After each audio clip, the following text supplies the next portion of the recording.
Hello students, how are you. Hopefully बेटा आप अच्छे होंगे। बेटा हमने अब तक इस चैप्टर में सभी कॉलिगेटिव प्रॉपर्टीज़ के बारे में पढ़ लिया है और जैसा कि आप जानते हो कॉलिगेटिव प्रॉपर्टीज़ सॉल्यूशंस में ऐसी प्रॉपर्टीज़ होती हैं जो सॉल्यूट के अमाउंट पे डिपेंड करती है, सॉल्यूट के नंबर ऑफ पार्टिकल्स पे डिपेंड करती है, लेकिन सॉल्यूट के नेचर पे डिपेंड नहीं करती। इनको आप नॉर्मल कॉलिगेटिव प्रॉपर्टीज बोलते हो। नॉर्मल कॉलिगेटिव प्रॉपर्टीज आपने तब कहना है जब, ये डेफिनेशन एक बार मैंने फिर से लिख दी है, normal colligative properties are those which mainly depend upon amount of the solute and independent to the nature of solute. Amount of solute का मतलब है number of particles, number of solute particles, and solute should be, ये होना जरूरी है for the normal colligative properties. Solute should be non volatile, solute की vapours नहीं बननी चाहिए। Non volatile solutes are these, जैसे urea, sugar, glucose. Okay. Solute should be non electrolyte, इसको डिसोसिएट नहीं होना चाहिए। Solute should be non associated, मतलब कंबाइंड नहीं होना चाहिए। तो जो भी आपको कॉलिगेटिव प्रॉपर्टीज पढ़ते थे 4 टाइप्स आपको याद होगा। Relative lowering in vapour pressure, P naught minus PS over P naught equal to small n divided by small n plus capital N, जिसको सॉल्व करके ये टर्म बनता था मोलारिटी के टर्म में। Elevation in boiling point delta TB is equal to KB into molarity. Depression in freezing point of the solution when we add non-volatile solute, delta TF is equal to KF into molarity. Osmotic pressure equal to concentration into S, मतलब solution constant into temperature. ये normal colligative properties है और ये फॉर्मूले सिर्फ वहां लगेंगे जहां पर सोल्यूट कुछ ऐसा होगा जो ना तो डिसोसिएट हो, ना वेपोराइज्ड हो, ना एसोसिएट हो, तब आप कॉलिगेटिव प्रॉपर्टीज को नॉर्मल कॉलिगेटिव प्रॉपर्टीज कहते हो। लेकिन बेटा अब आप समझना, अगर आपके पास कोई सोल्यूट इस टाइप का है, जैसे NaCl है, CuCl2 है, CaCl2 है, AlCl3 है, CH3COH है या बेंजोइक एसिड है, आपको पता है कि अगर मैं इसको सॉल्यूशन में डालूंगा तो ये NaCl एज ए NaCl नहीं रहेगा, it will dissociate to give Na plus and Cl minus. CaCl2 CaCl2 नहीं रहेगा, it gives Cu2 plus 2Cl minus, it gives Ca2 plus 2Cl minus, it gives Al3 plus 3Cl minus. मेरे कहने का purpose ये है कि इनमें number of solute particles change हो रहे हैं। अगर आपने किसी सोल्यूशन में 1 मोल NaCl ऐड किया है तो NaCl सोल्यूशन में जाकर करके 1 मोल Na प्लस बन जाएगा और 1 मोल Cl माइनस बन जाएगा। मतलब अगर हमारे पास 1 मोल NaCl था तो ये चेंज होकर के 2 मोल्स सोल्यूट पार्टिकल्स में बन जाएगा और सोल्यूट पार्टिकल्स 2 टाइप के हो जाएंगे। मतलब 1 मोल NaCl था जो it decompose to Na plus and Cl minus. So obviously number of moles of solute change हो जाएंगे। तो नंबर ऑफ सोल्यूट पार्टिकल्स अगर चेंज हो जाएंगे तो अब जो आप कॉलिगेटिव प्रॉपर्टीज एक्सेस करोगे, जो आप कॉलिगेटिव प्रॉपर्टीज अब आप डिटरमाइन करोगे, जो अब आपको वैल्यू मिलेगी कॉलिगेटिव प्रॉपर्टीज की, like elevation in boiling point, depression in freezing point, osmotic pressure या relative lowering in vapour pressure, ये वैल्यूज जो वैल्यू आप फाइंड आउट कर रहे हैं उससे डिफरेंट होगी। इसीलिए अब जो वैल्यूज आएंगी उनका नाम होगा abnormal colligative properties.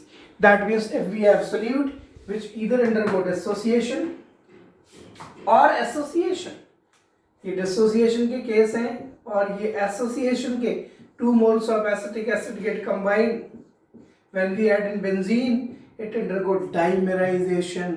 So अगर कहीं पे association है या डिसोसिएशन है तो उससे सोल्यूट पार्टिकल्स चेंज हो जाएंगे, उसके नंबर्स चेंज हो जाएंगे, उनके मोलिकुलर मासेस चेंज हो जाएंगे, जिसकी वजह से कॉलिगेटिव प्रॉपर्टीज भी चेंज हो जाएंगी। और अब जो कॉलिगेटिव प्रॉपर्टीज होंगी उनका नाम होगा abnormal colligative properties.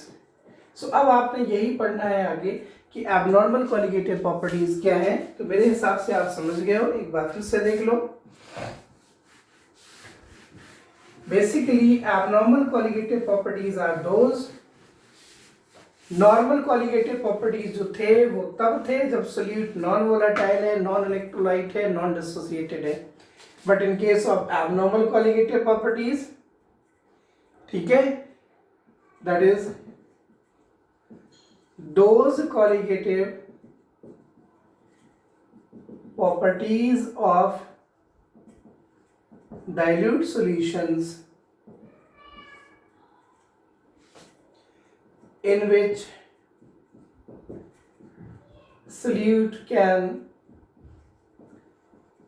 dissociate, associate, ठीक है, then the observed colligative properties are abnormal colligative properties. फिर हम इन्हीं colligative properties को abnormal colligative properties कहेंगे. कहने का मतलब है अब ये फॉर्मूले डायरेक्ट नहीं लगेंगे, ये तब थे जब सोल्यूट पार्टिकल्स जो हमने लिए थे सॉल्यूशन के बाद भी उतने ही हैं. जितने आपने सोल्यूट के नंबर ऑफ मोल्स लिए थे बिफोर डिसोल्यूशन, बाद में भी उतने ही है, तो कॉलिगेटिव प्रॉपर्टीज नॉर्मल थी. लेकिन अगर वहीं डिसोसिएशन हो गया, कहीं एसोसिएशन हो गया, then the colligative property obtains are abnormal colligative properties. वो कैसे फाइंड आउट करेंगे? So how can you determine abnormal colligative properties, and what is the relation with abnormal colligative properties and normal colligative properties?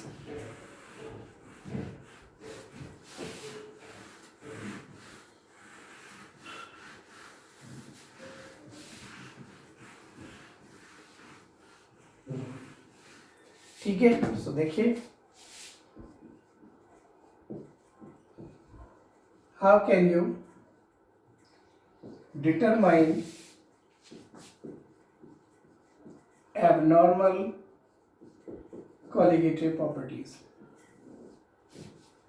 ठीक है, जो बेटा colligative properties होती है, by formula it is found to be directly proportional to the number of moles of solute particles. जो colligative properties होती है, it is found to be reciprocal to the molecular weight of solute taken. ठीक है, ये कहाँ से आया देख लो आप. मान लीजिए मेरे पास कोई colligative प्रॉपर्टी है, एलिवेशन एंड बॉइलिंग पॉइंट. आपको याद होगा इसको लिखते थे delta T B equal to K B into molality. Normal case में molality is what? Number of moles of solute, weight of solvent in kg. So elevation and boiling point as a colligative property is proportional to what? N. N is what? Number of moles of solute. So remember for always colligative properties are directly proportional to the number of moles of solute particles. अगर solute particles के number of moles change होंगे तो colligative property change हो जाएगी. जो change होने के बाद colligative property आएगी उस colligative property का नाम होगा abnormal colligative property. इसी फॉर्मूले को अगर मैं थोड़ा सा एक्सटेंड कर दूं, elevation and boiling point equal to K B, moles की जगह लिख देता हूं weight over molecular weight, weight over molecular weight. This is the weight of solvent in 2000. अब आप देखिए अगर ये बाकी सब कुछ फिक्स्ड हो तो colligative property reciprocal to the molecular weight of the solute है. So remember for always, in general, colligative properties are found to be directly proportional to number of moles of solute particles. Colligative properties are reciprocal to the molecular weight of the solute particles. ठीक है, बल्कि colligative properties are also directly proportional to molality solute. मतलब normally ये होता है, अगर ये change होंगे तो ये भी चेंज हो जाएंगे, और जब ये चेंज होंगे तो फिर कॉलिगेटिव प्रॉपर्टी कहलाएगी एबनॉर्मल कॉलिगेटिव प्रॉपर्टी. तो यहाँ पे बेटा एक टर्म डिफाइन है, वॉन्ट ऑफ ने स्टडी की थी तो यहाँ पे एक डेफिनेशन बनती है, प्लीज ध्यान देना, वांट ऑफ फैक्टर, आयोटा या स्मॉल आई से डिनोट करते हैं इसको। Van't Hoff factor defined as the ratio of abnormal colligative properties या abnormal colligative property divide by normal colligative property। मतलब अगर कभी आपने colligative property abnormal निकालनी हो तो उसमें want of factor से मल्टीप्लाई कर दो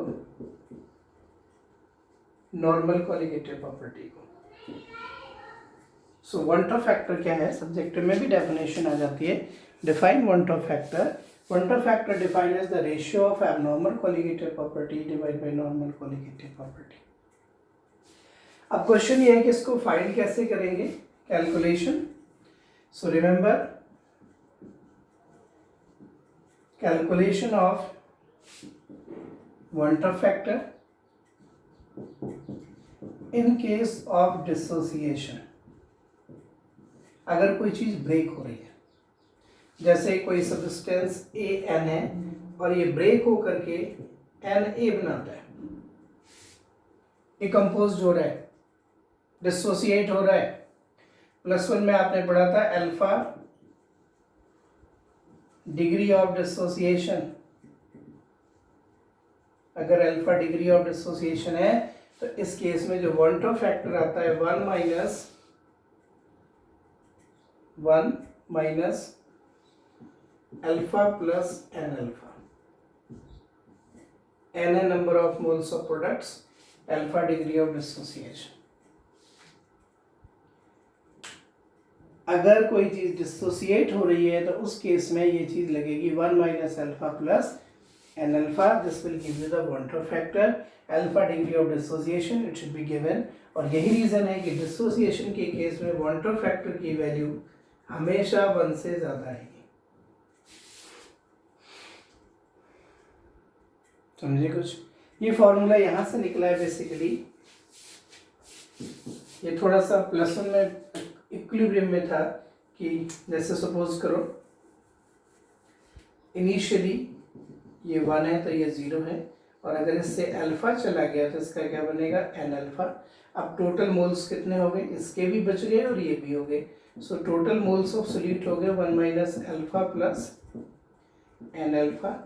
ठीक है, ये तो हो गया अब नॉर्मल के केस में। नॉर्मल में 1 थे तो 1 से डिवाइड कर दो, मतलब want of फैक्टर की वैल्यू आप इस फॉर्मूले से फाइंड कर लिया करो, where n number of moles of products formed from the reactant and alpha is the degree of dissociation, its value should be given. We can find out want of factor I for the dissociation and put the value and get the abnormal colligative properties. ठीक है, I की value में आपको बताना अभी दिखा देता हूँ कैसे फाइंड आउट करते हैं। लेकिन ये ध्यान रखना, अगर इलेक्ट्रोलाइट डिसोसिएट होने वाला है या एसोसिएट होने वाला है सोल्यूट, फिर वहाँ पे नॉर्मल कॉलिगेटिव प्रॉपर्टी का कॉन्सेप्ट नहीं लगेगा। सो फॉर डिसोसिएशन और इन case of electrolyte want of factor value is 1 minus alpha plus n alpha. Alpha is degree of dissociation कि कितना ब्रेक हुआ, n number of moles of products formed by dissociation of 1 mole of reactant। Reactants के break होने के बाद जो ये बनेंगे वो n जो डिसोसिएट होके बना है। जैसे अगर हमारे पास ये 1 था तो ये डिसोसिएट होके n ऑफ a बन गया। कोई जनरल एग्जांपल लेना है, ले लीजिए। जैसे NaCl 1 मोल है, पानी में डालते ही 1 मोल इसका भी बनेगा, 1 मोल इसका भी बनेगा, ये खत्म हो जाएगा। यहाँ पे 2 केस बनते हैं बेटा।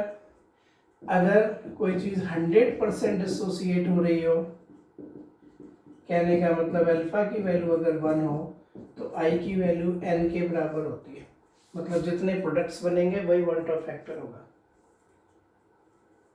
ठीक है। अदरवाइज जो कोई बीच की वैल्यू है 100% नहीं है, आप जानते हो 100% का मतलब होता है कंप्लीट डिसोसिएशन। कंप्लीट डिसोसिएशन में one top factor number of moles of products के ही बराबर हो जाते हैं। जैसे इस केस में अगर मैं कहूँ ये कंप्लीट डिसोसिएट हो रहा है, then one top factor value for NaCl is 2, 1 and 1, 2 products बन रहे हैं। अदरवाइज हम फाइंड कर लेंगे। और केस समझ लो, जैसे मैं कहूँ find one top factor for 30% dissociation of acetic acid, इसका वन टॉप फैक्टर निकालना है।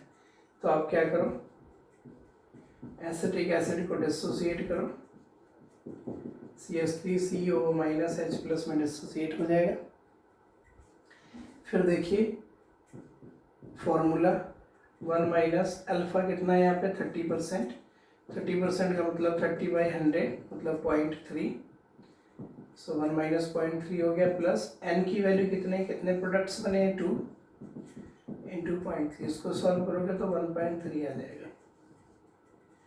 डिसोसिएशन के केस में हमेशा एक से ज़्यादा है की वैल्यू वन टॉप फैक्टर की, 100% डिसोसिएट हो रही है तो सेम आ जाएगी जितने प्रोडक्ट्स बन रहे हैं।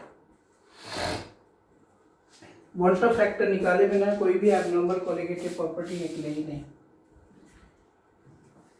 इन केस ऑफ एसोसिएशन, अगर कहीं कोई चीज ज्वाइंट हो रही है, इन case of association of solute particles in the solution, अगर सोल्यूट के पार्टिकल सोल्यूशन में इकट्ठे हो रहे हैं, जैसे suppose n numbers of A थे, सोल्यूशन में डालते ही AN बन गए, ठीक है। तो ऐसे केस में वन टॉप फैक्टर आता है 1 minus alpha plus alpha by n, associate हो गया। फॉर्मूला वही है, बस n अल्फा की जगह अल्फा बाई n। n क्या है, कितने मॉलिक्यूल्स इकट्ठे हुए, मतलब अगर मैं कहूँ कि ये डाइमराइज हो रहा है, इट मीन्स n की वैल्यू 2, डाइमराइज मीन्स 2 मॉलिक्यूल्स इकट्ठे हुए, ट्राइमराइज हुआ है तो n की वैल्यू 3, ऐसे, ओके।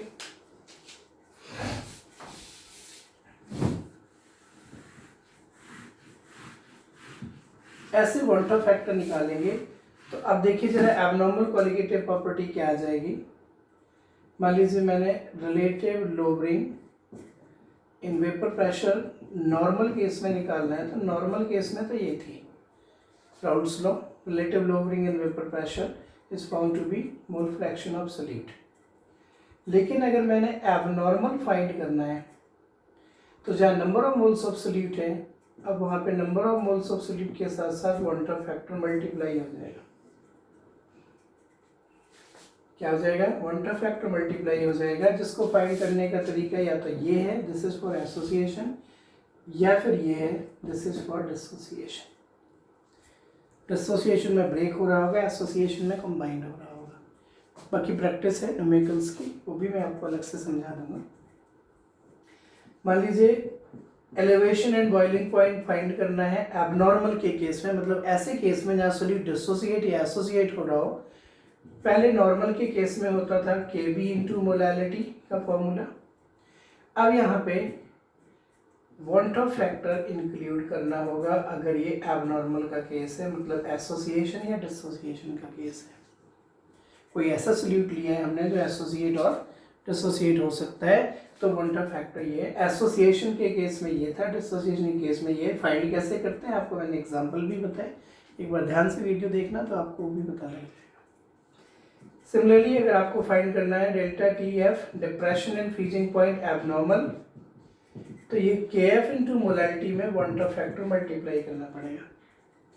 अगर आपने ऑस्मोटिक प्रेशर फाइंड करना है CST नॉर्मल तो ये था, एबनॉर्मल के केस में वाटर फैक्टर मल्टीप्लाई करना पड़ेगा, क्योंकि आपने देखा होगा पीछे मैंने बताया है कि जो कॉलिगेटिव प्रॉपर्टीज एबनॉर्मल होती हैं वो कॉलिगेटिव प्रॉपर्टी नॉर्मल के साथ वाटर फैक्टर मल्टीप्लाई करके मिलेगा। वाटर फैक्टर की डेफिनेशन है,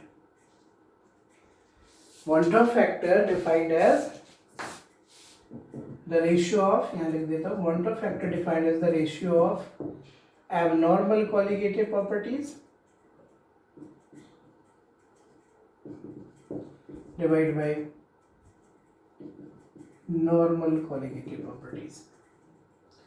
ये हमें गिवन होगी, या इनमें से कोई एक वैल्यू नहीं गिवन है। एबनॉर्मल फाइंड करना है तो नॉर्मल गिवन होगी, वाटर फैक्टर ऐसे निकाल लेंगे इन फॉर्मूले से तो एबनॉर्मल आ जाएगी। मतलब एबनॉर्मल में आई को नॉर्मल से मल्टीप्लाई करना है, मैंने वही लिखा है फॉर्मूले से। मतलब एबनॉर्मल के केस में अब ये फॉर्मूलेज लगेंगे, नॉर्मल वाले नहीं लगेंगे। वाटर फैक्टर की वैल्यू नॉन होनी चाहिए। अगर आपके पास कोई नॉन इलेक्ट्रोलाइट है जो डिसोसिएट नहीं होता, नॉन एसोसिएटेड है जो एसोसिएट नहीं होता, तो वाटर फैक्टर की वैल्यू 1 लेनी है। मतलब फिर वाटर फैक्टर अगर 1 पुट कर दोगे तो नॉर्मल बन जाएंगी, कोई फर्क ही नहीं पड़ेगा। एसोसिएशन के केस में वाटर फैक्टर की वैल्यू हमेशा 1 से कम आएगी। डिसोसिएशन के केस में वाटर फैक्टर की वैल्यू हमेशा 1 से ज़्यादा आएगी, और एसोसिएशन और डिसोसिएशन कुछ नहीं है तो हमेशा 1 रहेगी, और जब 1 होगी तो वही कॉलिगेटिव प्रॉपर्टीज नॉर्मल हो जाएंगी। Abnormal colligative property water factor की वैल्यू एबनॉर्मल ओवर नॉर्मल से भी फाइंड आउट कर सकते हैं। डिसोसिएशन के केस में इस फॉर्मूले से फाइंड आउट कर सकते हैं, एसोसिएशन के केस में इस फॉर्मूले से फाइंड आउट कर सकते हैं। जैसे कि बेटा आपको मैंने ये भी बताया है कि जो कॉलिगेटिव प्रॉपर्टीज होती हैं वो मॉलिक्यूलर वेट ऑफ सॉल्यूट के रेसिप्रोकल होती है। इससे पहले 2-3 मिनट पहले अगर आप देखोगे तो ये बताया है। इसका मतलब ये है water factor also can be written as reciprocal है, तो normal molecular weight over abnormal molecular weight, क्योंकि रेसिप्रोकल है ना। Abnormal colligative property over normal आएगा, बट मॉलिक्यूलर मास के केस में नॉर्मल ओवर एबनॉर्मल आएगा। सो ओवरऑल मैं यहाँ पे एक बार फिर से समराइज करता हूँ। जो बेटा कॉलिगेटिव प्रॉपर्टीज हैं वो अमाउंट ऑफ सॉल्यूट पे डिपेंड करते हैं, नंबर ऑफ मोल्स पे डिपेंड करते हैं। ये 4 होते हैं: relative lowering in vapor pressure, elevation in boiling point, depression in freezing point, and osmotic pressure of the solutions. Having solute which is non-volatile, non-electrolyte, non-dissociated, non-associated. उसके फॉर्मूले वही पुराने कॉलिगेटिव प्रॉपर्टीज वाले हैं, लेकिन हम देखते हैं कि कई बार सोल्यूट ऐसा होता है जो डिसोसिएट हो सकता है, जैसे NaCl है, CuCl2 है, CaCl2 है, या एसोसिएट हो सकता है, कॉम्बाइंड हो सकता है। उस केस में होता क्या है, अगर डिसोसिएट होगा तो नंबर ऑफ सोल्यूट पार्टिकल्स बढ़ जाएंगे, अगर एसोसिएट होगा तो नंबर ऑफ सोल्यूट पार्टिकल्स कम हो जाएंगे। उस केस में अब जो कॉलिगेटिव प्रॉपर्टीज अब जो आएंगी वो नॉर्मल नहीं होंगी, वो होंगी एबनॉर्मल। तो एबनॉर्मल कॉलिगेटिव प्रॉपर्टीज को फाइंड करने के लिए वॉल्टॉफ ने कहा कि एक आप यह फैक्टर डालिए, that is van't Hoff factor which is the defined as ratio of abnormal colligative property divided by normal. So अगर आपने एबनॉर्मल कॉलिगेटिव प्रॉपर्टी निकाली है तो इन दोनों को मल्टीप्लाई करना पड़ेगा। So this is about van't Hoff factor for dissociation. Use this formula, value आएगी 1 से ज़्यादा आएगी, अल्फा डिग्री ऑफ डिसोसिएशन है हमें गिवन होगा। इन case of association use this formula, यहाँ पे degree of association it should be given. इस केस में वाटर फैक्टर वैल्यू 1 से ज़्यादा आती है, इसमें कम आती है, और अगर एसोसिएशन डिसोसिएशन नहीं हो रहा तो ये 1 ही रहेगी। और जब वाटर फैक्टर आ जाएंगे तो एबनॉर्मल प्रॉपर्टीज में जो फॉर्मूले लगते थे सभी में वाटर फैक्टर से मल्टीप्लाई हो गया। यहाँ पे 2 बार मल्टीप्लाई हुआ है क्योंकि सोल्यूट के मोल्स ऊपर भी है और नीचे भी है। हाँ, अगर ये निगलेक्ट हो जाते हैं तो सिर्फ एक ही बार रह जाएगा, वो डिपेंड करता है। ठीक है, बाकी ये फॉर्मूले अप्लाई कर लेंगे। Abnormal colligative properties the i into normal colligative properties. Colligative properties equal to 1 over molecular weight. तो मॉलिक्यूलर वेट के रेसिप्रोकल है सोल्यूट के, इसलिए इस केस में वाटर फैक्टर अपोजिट है, normal molecular weight divide by abnormal. Molecular के weight के टर्म में अपोजिट है, then abnormal colligative property, then ऊपर डिवाइड बाई नॉर्मल। एक बार ध्यान से देखिएगा वीडियो और बुक्स में दिए हुए पेज को रीड करिएगा, ठीक है। होप सो कि आपको ये एक बार कंसेप्ट समझ आ जाएगा, फिर इसके न्यूमेरिकल्स कर लेंगे, ठीक है। सब्जेक्टिव में यहाँ से सिर्फ दो चीज़ें आ सकती है, डिफाइन मॉन्टर फैक्टर, ठीक है, and write short notes on abnormal colligative properties और abnormal molecular mass. Abnormal molecular mass क्या है?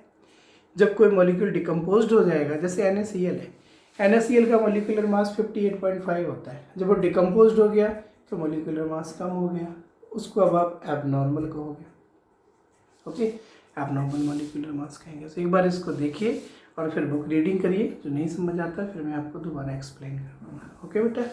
Thank you, thanks a lot.